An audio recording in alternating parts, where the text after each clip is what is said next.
Jeff's Journey, episode 88. It's been a couple of months since I've done one of these, and there are reasons behind that. And these notes are so weird that I keep to remind myself of what's been happening in life. Probably the biggest news is specifically with the health thing, which is why I started doing these originally. Well, kind of that, and a little kind of memory thing. A couple of months ago, I was throwing a hatchet with a friend's son. All right, he's like 11, 12, and so hatchet throwing's fun, and I like it. And I had been doing neck bridges. I was up to 5-minute holds on neck bridges, so I was feeling pretty good. When we threw this hatchet, I was like, oh, it doesn't feel bad. Maybe I can throw hatchets again, and my neck's going to be fine. And so I kept moving further back and throwing it harder, and I was a long ways back, and I was chucking this hatchet a long way and sticking it into this tree. Fine. Right? Next week, I was over there again, and I was like, hey, man, let's throw that hatchet. And that was fine. So I throw it not as hard, not as far, and my neck goes, and I could feel it. It felt like the thing twisted. That's exactly what it felt like. And it was bad. Not immediately. Like, it didn't drop me. My health just started to go down. And I ended up having to cancel a couple of days of work, of teaching. I couldn't even stand. I could not stand here.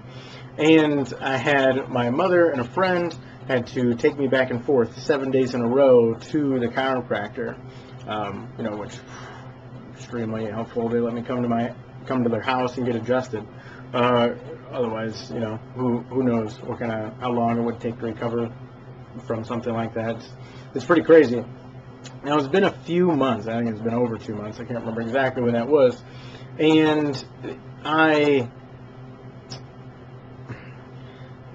I'm basically recovered, but my strength isn't recovered. I'm up to a 1-minute neck bridge hold again. I dropped from working out with 8-pound hammers to working with hammers because they're a lower weight, but they still have good tension on them because of the leverage that they have on you. And I'm actually working right now and selling off my other fitness equipment because I have hundreds, probably over $1,000 worth of fitness equipment that I can't use. Why I'm holding it, I don't know. Maybe in the back of my mind, I always thought I would get back to doing it and get back to doing adventures, and I've tried some, and that keeps not working out. But so it's probably like a 3-4 month recovery time from throwing a hatchet once, and I got really bad, and I kind of keep getting worse each time I have a major injury to my brainstem. Right, it's repeated brainstem trauma, and it's damaging the vagus nerve, obviously. Because I still have effects on my heart and my lungs, but that was definitely affecting my digestive system, my hormonal system, my liver, my spleen, my pancreas, these types of things. I guess I can't really tell with the spleen, but probably, since the vagus nerve kind of controls all the organs. And I was having trouble with more of the organs, and obviously the organs can only take that so much. So there's going to be only so many more times that I can damage the vagus nerve like that, and it's probably not going to be many, so I probably can't do that. And I write notes to myself, like when I'm really sick, and the one note, I have it in this book and that book over there. I have little notebooks all over the place. And it says something like, if I get better, I will just write. Something like that. And it's crazy because now as I've been getting better, I haven't been writing. That's what I haven't been doing over the last couple of months. It's pretty wild. And someone corrected my book when they saw it from if I get better to when I get better. Which is interesting. But and I am getting better this time. But maybe not so much next time. Which is pretty wild because I have a student in Azerbaijan that has offered to pay for me to go there when I told him I can't go on a flight because it'll probably mess with the fluid in my brain from the pressure, and my cerebral spinal fluid doesn't flow correctly. He offered to send me on a boat across the Atlantic, and it would be such a cool adventure, the adventure that I would want so bad a handful of years ago, so bad, exactly what I want to do. Adventure around the world, work on philosophy problems. anyways, does not look like fate has led me in that direction. Other stuff. So colloidal metals. I didn't fully realize this. I think a lot of people know colloidal silver will kill bacteria, viruses, that type of stuff. I did not realize the benefits of copper and gold. So it turns out that copper will kill fungus, virus, bacteria, and that's why, like the ancient Hindus, ancient India, they would have copper pots. And you could take bad water and put it in the copper pots, leave it out overnight, drink it in the morning, and it's fine because it killed the bad stuff in it. And the copper itself is good for you.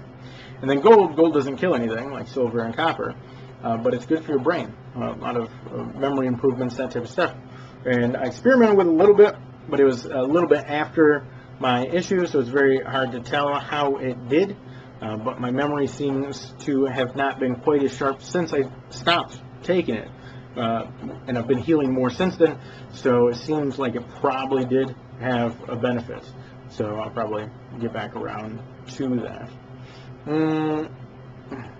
Tried eating liver again with my mother, and she actually did find a way to make it that it tastes alright. Still not my favorite at all.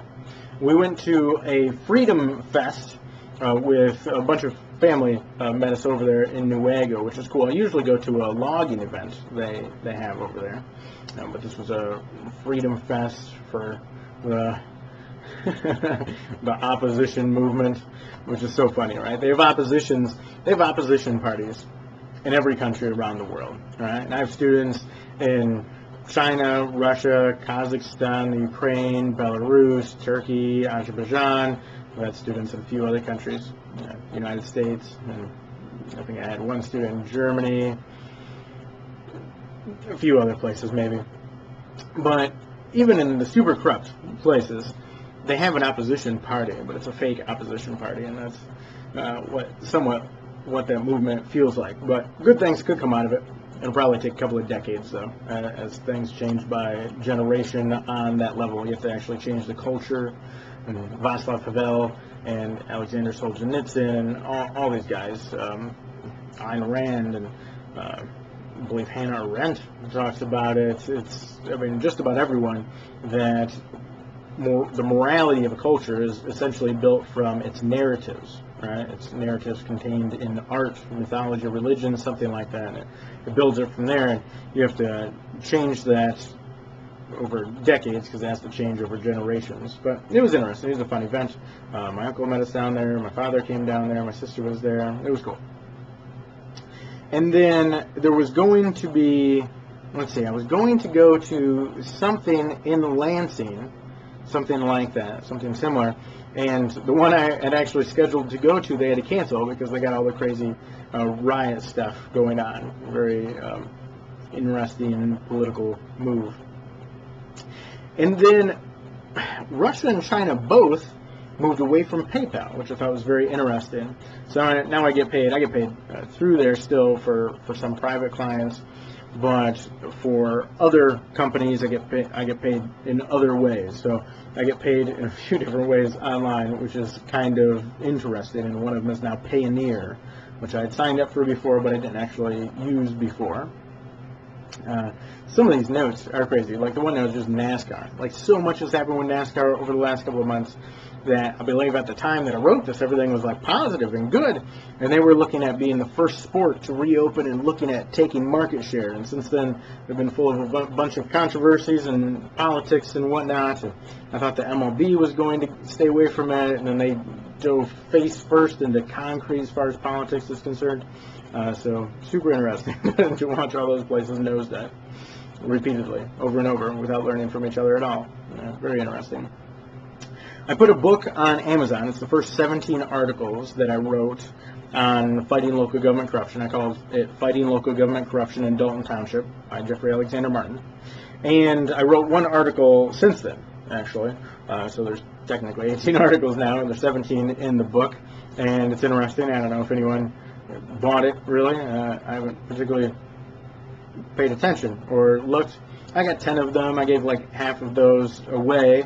And Yeah, that's interesting, though. It's interesting. And, I mean, it kind of lays out a pattern that some other places could follow. We don't know if we'll be successful here. Which, yeah. So we have the primary coming up in a few days, on August 4th, and today is July 30th.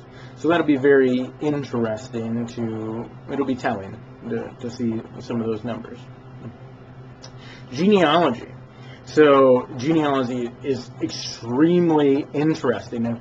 And how I started to get into it is that I was I was specifically studying some stuff in the American Revolutionary War, and I've studied a lot of stuff at a lot of different points in history.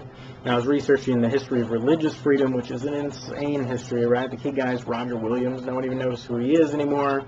And William Penn was very important, but a secondary player compared to Roger Williams. And they're like the odds that there would be religious freedom are almost zero because almost nobody ever wants it. It's very weird. I don't even know if I know anybody that likes religious freedom now.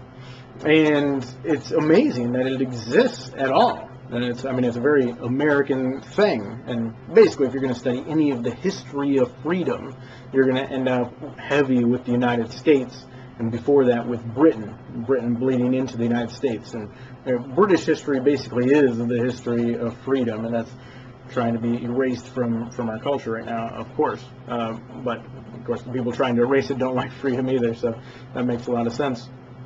But it's very interesting, and because of my Aunt Lori, on my mother's side, I have a ton of history there. She can take us back and very well document at least 3 of my direct ancestors that fought in the American Revolution, one at the Battle of Saratoga, which is huge. That's what allowed that defeating of Burgoyne's army in the north allowed the Continental Army to then defeat the army in the south with Cornwallis, and defeating that, right, because of what the French into it.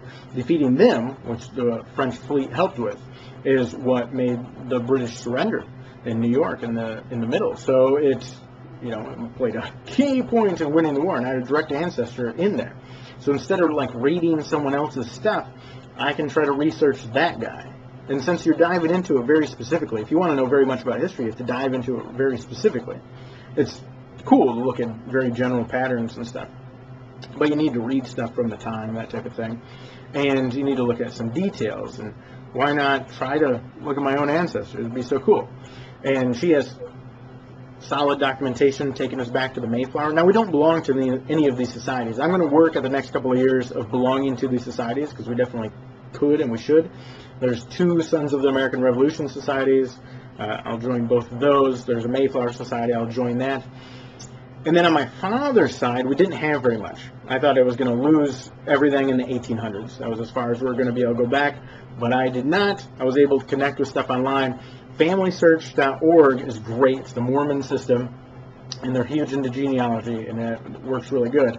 And then Wikitree.com is even better, and it's a wiki platform that just works very good. And I was able to connect to other people's research and take it back. The one day I clicked, before I was injured with the hatchet and stuff. It sounds funny when I actually am injured with a hatchet. I had one student, I said I injured myself throwing a hatchet, and she insisted for like a minute or something, but it seems like a very long time when you're having a conversation to see the wound. I'm like, it's like I didn't like hit myself, It was a funny conversation. Which actually I'll tell you about a class in another minute here, but. And so his side, I clicked through it, what I connected with, for like 8-10 hours one day. It was insane. I just wanted to get through it all, to see every ancestor, and I didn't. I did not complete it. I got tired. So it's long, which is really cool. And on that side, it looks like a pretty solid line right back to the Magna Carta, and way older. I can connect with my mother's side and my father's side, way older than these things. But there's a Magna Carta Society too, so I want to try to get the documentation to join that as well, which would be super cool if I was in the Revolutionary Society and the Mayflower Society and the Magna Carta Society. It would just be awesome. And super interesting. And it's obviously, I'm going to be working on genealogy for the rest of my life lightly. I work on it maybe a couple hours a week. Maybe I'm averaging 2 hours a week or something. It's very small. But a flight. So before I did the hatchet thing, I was looking at taking a test flight to see if I'd be able to visit like Europe or something like that, or take that flight overseas and whatnot. And I just bought the cheapest flight in the United States from Grand Rapids, which was to Savannah, Georgia at the time, and $75 round trip. And I was just going to go down there for a day or two and then come back and just see how my brain did. And I'm pretty confident it's going to mess me up, but I have no idea, right, because of the deformities, the cerebrospinal fluid doesn't flow correctly to the brain. I have no idea if it's going to mess me up for a day, or a week, or a month. I do not know. A couple of years ago when I did alligator wrestling, is the last time I flew. I was messed up by the time I got there. But then I did alligator wrestling, so that was obviously going to mess up the spine too. I was way too confident, way overconfident at the time, pushed it too far. I have to stop taking risks with the spine because it never comes out well. I mean, just throw a hatchet one time and have I might end up with a 4-month recovery time or something here. But alligator wrestling, it took me about 6 weeks to start getting back into feeling okay, But I have no idea how much of that was the flight versus how much was the alligator wrestling. There's no way to tell, so I have to take a test flight. But because of COVID, they canceled it, and I haven't been able to reschedule it because they kept canceling more stuff and whatnot. And now the entire world, which is very normal, right? Well, it's not exactly normal, but the entire world is living under totalitarian systems, basically, except for Sweden. Right? Sweden is the freest country in the world by far. Like, no one's even close to the freedom they have in Sweden. Sweden is what people imagine the United States should be, basically. Which they had their huge problem with socialism back in the 1970s, 80s, completely collapsed their economy. People were fleeing, so it can be recovered. And they have a strong history of freedom, too. They had their own freedom movements in the late 1700s and good economics and stuff like that. So it can be recovered in the culture, but it does take a generation at least to change it. And we'll see if that happens in the United States. I would not hold my breath. And there's a lot more happening in that. And because I've paid attention to a lot of history and see a lot of the patterns and talk to a lot of different people around the world, I see the patterns that are happening, but it's still impossible to predict the future. I can see 5 major paths that things could go on, and they're completely different, all the way from good to bad. And there's a lot of stuff in play with that type of thing. It's interesting. But now, since I did the hatchet thing, I don't know if I'm going to take the flight. I don't know if I'm ever going to take a flight because the risk is there. Now, the feeling to do it is good. As soon as I start feeling a little bit good, I feel like going and adventuring again. It's just built into my biology. And I have a hard time resisting it, but I think the lesson might have been drilled in hard enough now. We'll see. I've read a bunch of stuff, all right? But I read The Curious Case of Benjamin Button by F. Scott Fitzgerald, which the movie with Brad Pitt is based on it, and the movie is great, right? Genius. And I'm like, oh, I should read that story. It's a very short story. It's like 30-some pages. And so I read the story. I started reading the story, and I was like, ooh, this is weird, this is different, doesn't make sense. And I didn't like it, but I came back to it, and ended up finishing it, and it's hilarious if you read it as a comedy, but it's quite different, very interesting, though. And I watched the movie, which I'd never heard of before, Dead Poets Society, which was genius, and very good, very depressing, though, as Robin Williams often is. People didn't get that from him, and and then he killed himself. So it was there. Just like they don't get anger from Jerry Seinfeld, but that's what's driving him, right? That's what's there. I started eating bone marrow and liked that, really liked it. But Meyer, I think they accidentally, I think it must have been like a new guy or something, started cutting them canoe way, the femur bones, and so they opened up real nice, and I could grill them, right, with the marrow side up, and then just scoop it out with a spoon with extra salt. It's super good. And then they went back to cutting it the other way. So you get these small little circles that there's no way to cook that thing. It doesn't work. It doesn't work at all. And I stopped at a couple of places. I called some butcher shops. No one will cut them long way.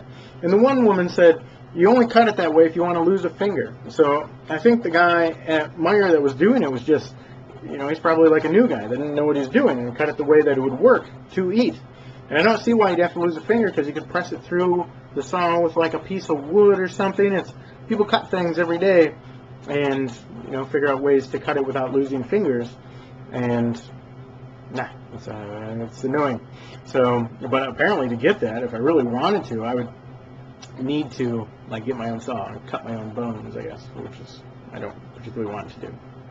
I had fun at several different events. I have Alyssa's written down on here. She had a housewarming party, which was a blast. I have Cody's written down on here, which we went over there for a fire. I've been over there a couple of times at her new house, and that was a lot of fun. And I have a bunch of other stuff, but those are long enough ago that I don't particularly remember the details. I also have written down here articles. And I must have been writing some good articles like a couple of months ago when I wrote down that note, because in the last couple of months I haven't written very much, which is funny. And then I have under brainstem trauma repeated, I have a huge list of a bunch of things that you experience with repeated brainstem trauma, and I might write an article on that. I have lots of articles to write. I'm almost at 350. I think I'm at like 348, something like that, articles. And I have almost 300 notes for other articles. It's ridiculous. I have an unlimited amount of stuff to write. It's just doing it. I have meditation written down. Oh, so this is a huge thing. I probably should go through this the crazy brainstem trauma stuff. But I don't think I will. I mean, it affects everything. It lowered my oxygen. It affects my taste, my sensitivity to light and sound, my balance. It affects everything. Right? It's a brainstem. And so at one point, this is when I realized I was really bad, which is going to seem funny in a moment. I went to walk down the stairs in the living room, which is 2 steps, right? It was 1, 2. You're down. That's it. And it's carpeted. Okay? And there's 2 walls on each side if you really need to brace yourself if you're feeling real bad. And I was feeling really bad. And I stepped down those. And it was just like my legs were jello. And I just kept going. And I fell flat on my face, but slowly. It was really weird. And I had been having trouble after the hatchet throwing thing, right? For that next week. I had trouble feeling my legs, and it slowly started coming back. I was getting chiropractic adjustments every day. And then the meditation that I do helps with so much stuff. It helps with deep emotional stuff. It will take you to spiritual things. There's a way to get to other spiritual, religious experiences. But a lot of those other ways, like mantras, visualizations, that type of stuff, they start to disconnect you from reality, or they can. They do a lot of people, whereas the sensation method connects you with reality more. And there's a huge difference in the way those go. And I'm going to be doing some meditation stuff in the future. And if I don't win the political office, we'll see how that goes. I think it'd be good if I do. I can start putting some stuff together, working on getting Dalton working well. But if I don't, it's kind of nice. I can focus on poetry and meditation stuff and whatnot. And I'm going to do that. I'm going to do poetry and meditation stuff anyways. But I can do more of it. I'm going to do more story stuff. And there's a lot of stuff I want to do. But the meditation is about feeling your body, essentially, feeling sensations, right? If you focus on your body, naturally the feeling of sensations arises. From the sensations, you'll get things triggered in the mind, from memories to fantasies to emotions to ideas, whatever it may be.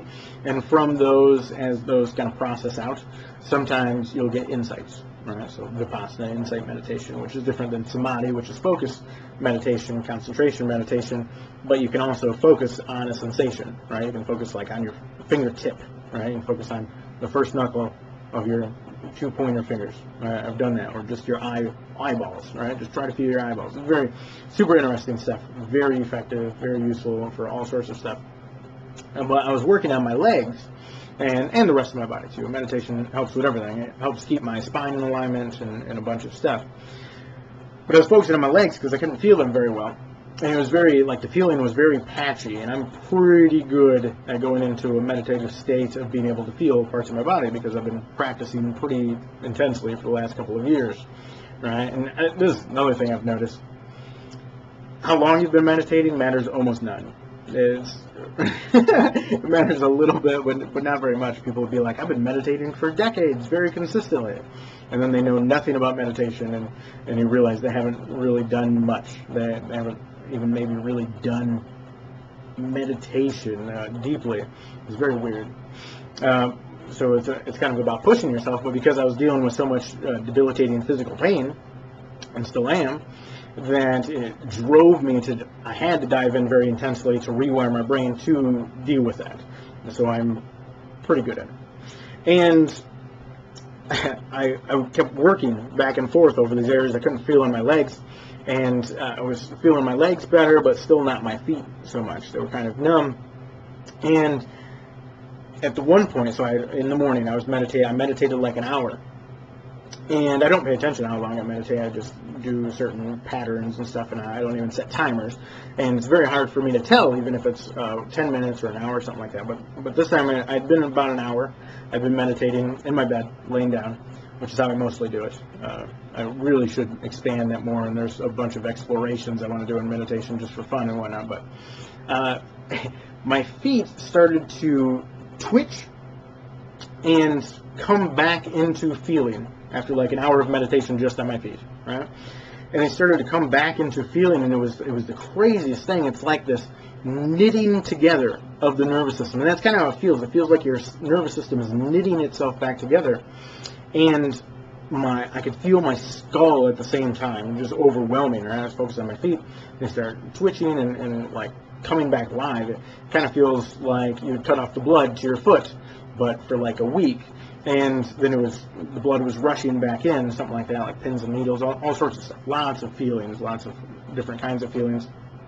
And then my skull had this crazy feeling, and most people haven't done this, and most people don't even know about this, but you can move the plates in your skull. And that's originally why I went to Helena Beacom, because she specializes in moving plates in the skull. And because the plates in your skull don't fuse together. They interlock. They're not fused. It's quite different and very important. And so they can be moved around. And she moves them around, which helps with concussions, stuff like that. And I've had like a dozen concussions, something like that. Mostly in football, but also baseball, basketball, mountain biking, sailing. I got hit in the head with a main mast one time when I flipped over. That was bad. And it's easier to get concussions once you have concussions.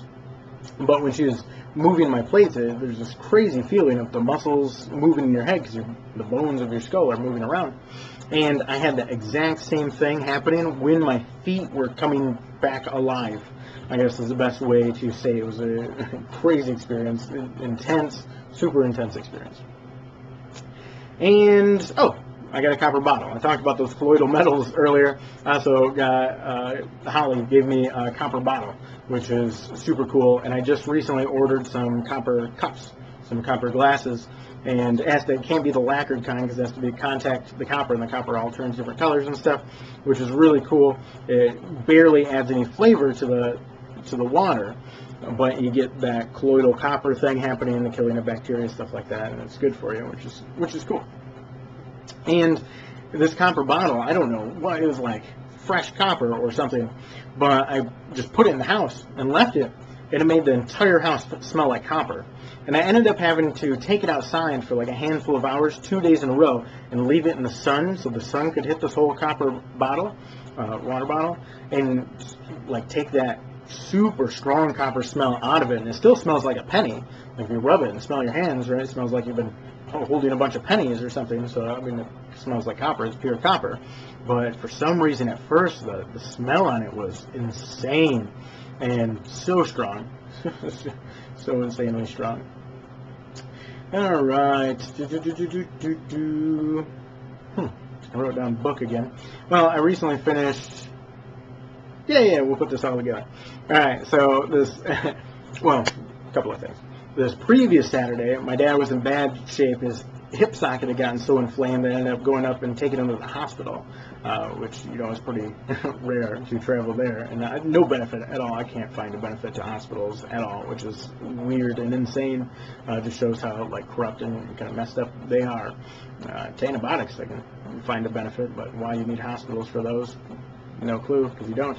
And I guess, some surgeries sometimes go well for people, although you don't want to look at the success records on most of those if you look at them seriously and accurately. Like on my neck stuff, you don't want to get surgery for that. Odds are it's not going to go in your favor. And so we did that, and that was a big thing. And then he cut out some inflammatory foods, and I got him on some vitamins and minerals and stuff, some supplements, and his inflammation went way down, and he's doing a lot better, and doing better than he was before he had any problem. So that was 2 Saturdays ago. But this last Saturday, in the morning, I finished reading Guilt, Shame, and Anxiety by Peter Bregan, which is a great psychology book. And then, Mom's been having trouble with her car. We drove to a family party, not our family, the Peters, which was a lot of fun. Hung out there for like an hour and a half. And that's in a different town, right? And then I had another party to go to, a graduation party of a friend I used to work with at Baker College. His daughter is graduating. I went to his last daughter's graduation party a couple of years ago, too. So I go over there in a different town, down in Fruitport, and stay there for 2 hours talking, great conversations. And then I come back to the first party, and then I had to come back here to teach a class for 1 hour, which was an amazing class, very cool. I'll come back to that. And then I went back to the first party, stayed there for a few more hours. So that was my crazy Saturday day, and it was a lot of fun. And let's see, so 2 things that happened on that. The one, I was trying to come up with something witty to write down in the graduation memento book, and so I just off the cuff, which is how I write almost all poetry and stuff in general. I edit it, but very little actually. Which is why I'm a slow writer. Which is why psychology, just like write down your thoughts, what you're feeling, doesn't work very good for me because I'm editing as I go, and I can't turn that off, and so it just doesn't come out the way it would naturally emerge. So I have to be verbal in that stuff, which is super interesting, huge insight I had over the last month, actually. Been struggling with that for years, a bunch of psychology exercises that didn't work on me I can now revisit. But I wanted to write down something that was kind of a bulwark against, stuff that happens in life. But not extremely negative, like positive, but also kind of strong and realistic and maybe enlightening, something like that. So I went with life goes up, life goes down, life is all around. And it kind of, you're like, life goes up, yeah, life goes down, yeah. And life is all around. It kind of kicks you out of thinking about the past, the future, stuff like that, and takes you back into the present, and you can look at the life around you. I thought it was kind of cool. And then the class that I had on Saturday was awesome. It's with Carrie, a 14-year-old student in China that I have had for a couple of years. And she's the only student I've left on the weekends because I realized after a couple of years of teaching 7 days a week that it would be good to have 2 days off. And she couldn't do any other day, though, because she goes to a military academy in China. She stays in a dorm Monday through Friday. But after they went back after COVID stuff, the political games, they had to stay for a month. They wouldn't let them go home, so we couldn't have class for a month. And then I had a funeral, which went pretty well. And actually, I'll tell you about that day in a second. That was super interesting. And I had some other stuff on Saturday. So we ended up having almost 2 months without classes, which is a long time. But we were talking again, and we just did a purely discussion class, which a lot of times I do reading with her, but she's not extremely open about chatting. So you have to work on kind of drawing it out of her. And I'm sure I brought up meditation with her before, but she's never offered it. We went deep into how they do meditation in Chinese schools. I have other students, and it's not like they do meditation in all Chinese schools or anything like that, but we went deep into how she's done it over her life in school, and it's different in elementary versus middle school versus high school, and it's extremely interesting, and I'll definitely write an article on that at some point. And it was very insightful. I had her lead me through one of their meditation exercises, which was more of a contemplation one, or like active imagination with interpretation, kind of like dream interpretation. Extremely interesting. Different weekend. We went to, so Mom and I were going to Deb's funeral down in Battle Creek, or celebration of life, because she died from coronavirus a couple of months ago. They finally allowed people to get together a little bit. Ridiculous. And so we went down there to go to that, but we decided, because it's a couple-hour drive, and it was later, it was 4 to 6, we decided to go down beforehand and meet up with my aunt and uncle, John and Karen from my dad's side, brother and sister, at the zoo, Binder Park Zoo, and that was great. So we went to the zoo for like 4 hours, and then we went to the Celebration of Life, and then we stopped for ice cream on the way home. And it was a good day. It went well. And then I guess like the weekend before that, we had my mother's 60th birthday party on the riverboat, the Grand Lady, which went extremely well. We had over 30 people there. It was crazy with coronavirus. You got to wear a mask to get on, but they didn't hassle us really other than that. And it was, I wanted to give them a list of the names of people who had bought tickets for me, because I had to buy 20 tickets to get a special time. Because I wanted to have it early in the day. That way people would go to fireworks and stuff later in the day if they wanted to, although almost everywhere ended up canceling fireworks, which is also ridiculous.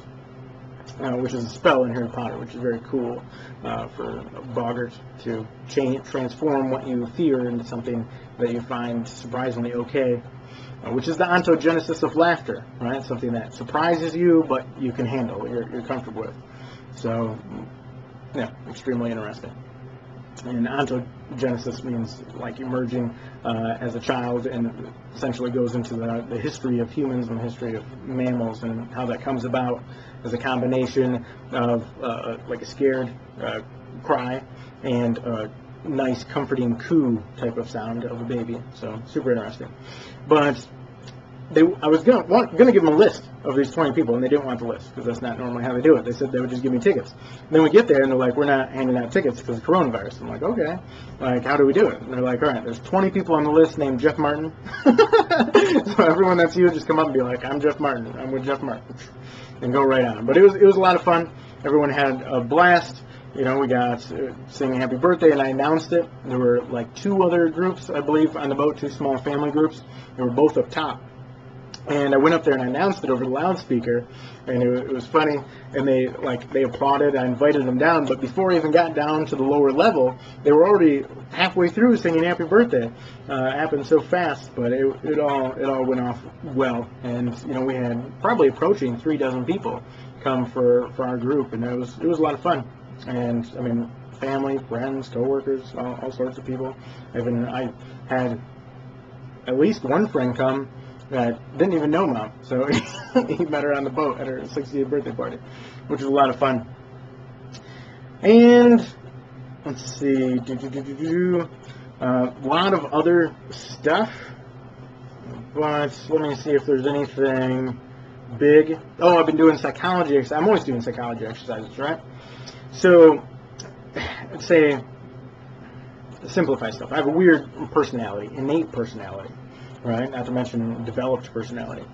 But my innate personality has some extreme perspectives, some extreme attributes. One is low conscientiousness, which is like your natural tendency to organize.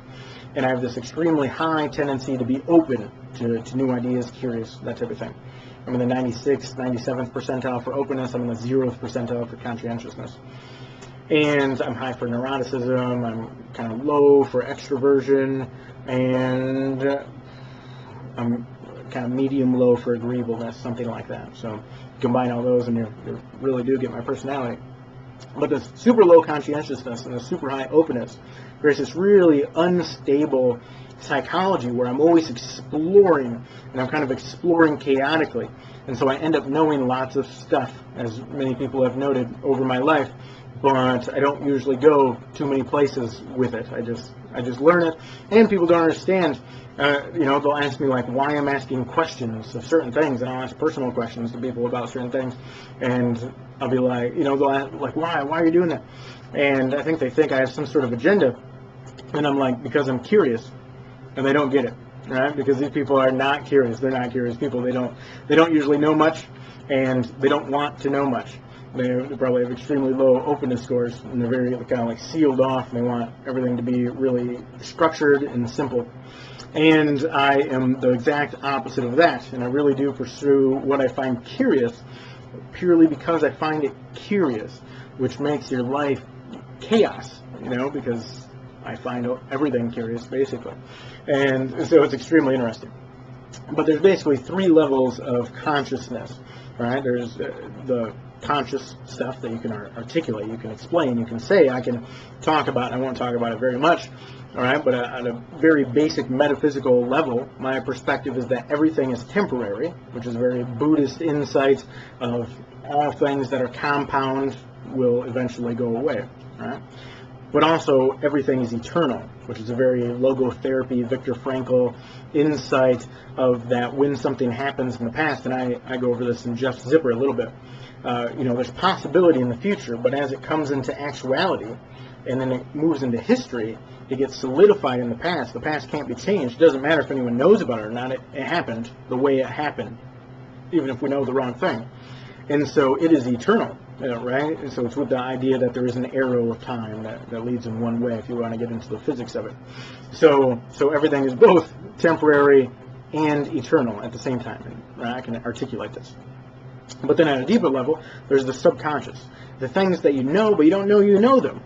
And then you can go deeper into the unconscious, and it's no matter what you do or say, you can never fully articulate and express some of these things. And so at that very deep unconscious level, I work with meditation a lot, and that's where that works, and it's very good, right? Direct experience that is not even able to be articulated. You can kind of articulate it in ways if people have had somewhat similar experience or can relate with some sort of experience, and then you use metaphors and analogies and all this type of stuff to paint a picture of the experience, but you can't actually articulate it very well even then. And then the subconscious level, I've been working with Nathaniel Branden's sentence stems, almost like a fill-in-the-blank of emotional sentences, and they're very cool, and I played with them years ago with writing, and I couldn't do them. They didn't really work very well for me. But I had recommended it to this woman I met in Las Vegas, a Chinese woman. She'd moved here on her own when she was 17, and she had followed her parents' plan her entire life. And she was like in her early 20s, maybe mid-20s. She had graduated from college, and she was following their career plan now. They literally made a plan for her entire life, and she had followed it for over a couple of decades completely. And I kind of broke that up with my chaotic openness, low conscientiousness, tendency to adventure mindset. And she was like, how do I do that? How do I become more like that? And we talked quite a bit over the weekend that I was there for a Toastmasters international competition, just to witness. I'd lost 2 levels before that, very controversially at the district level, because a bunch of people thought I should have won. But nevertheless. I sent her this book from Nathaniel Branden, The Art of Self-Discovery, and it's these sentence stems exercises, and they're very intense, and she did them. She went through them, and it completely changed her life, completely changed her personality, and she'd never had, like, a serious relationship. She'd never really done an adventure unless it was this planned, like, adventure for the life plan. And she arranged to fly to New York, which she did a bunch of years ago, right? But she flew to New York, and then she, semi-hitchhiked back to Las Vegas, which is, crazy adventure. And she had arranged some places to stay in, some types of transportation, but there were some parts that she was just making up on the go, kind of impromptu. And so this crazy adventure, like nothing she had ever done, and it was not in her personality, and definitely was not in the plan. And she quit the job that she hated, and then she got a different one, I think on that adventure. I think she quit, did that adventure, then got a different job, and then she met someone. We kept in contact for a few years afterwards. She would message me every now and then, or I'd message her every now and then. Mostly her messaging me, which I was very surprised. You can tell if you have a positive impact on someone's life that without prompting, they message you every couple of years to update you on how they're doing. It was interesting. It was super interesting. It was very cool. And she fell in love, got married, happily ever after, as far as I'm concerned. I haven't heard from her in a number of years now.